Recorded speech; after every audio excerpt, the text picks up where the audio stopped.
Topic 19. My favorite animal.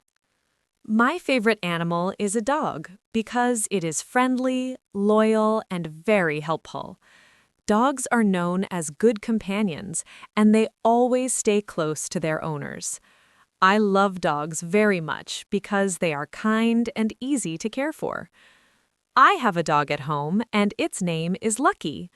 Lucky is small, cute, and very playful. Every day, I spend time with my dog.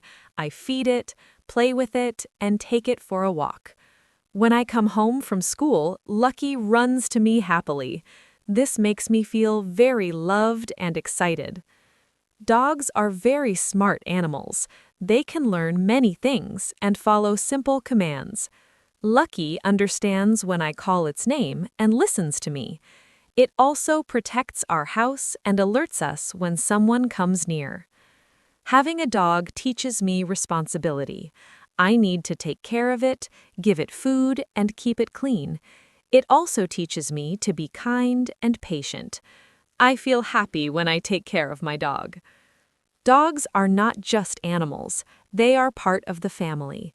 They bring joy, love, and happiness to our lives. When I feel sad, playing with my dog makes me feel better. I believe dogs are the best animals because they are loyal and always stay with their owners. My dog is my best companion, and I will always love and take care of it.